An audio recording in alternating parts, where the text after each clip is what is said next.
ஒன்றே சொல்வார் ஒன்றே செய்வார் உள்ளத்தில் உள்ளது அமைதி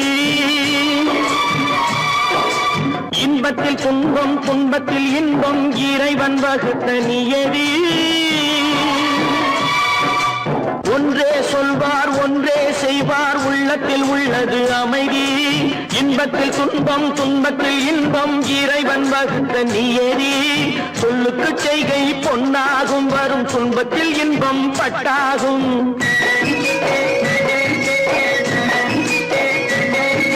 சொல்லுக்கு செய்கை பொன்னாகும் வரும் துன்பத்தில் இன்பம் பட்டாகும் இந்த இரண்டு கட்டளை அறிந்த மனதில் எல்லா நன்மையும் உண்டாகும் எல்லா நன்மையும் உண்டாகும் ஆறு மனமே ஆறு அந்த ஆண்டவன் கட்டளை ஆறு ஆறு மனமே ஆறு அந்த ஆண்டவன் கட்டளை ஆறு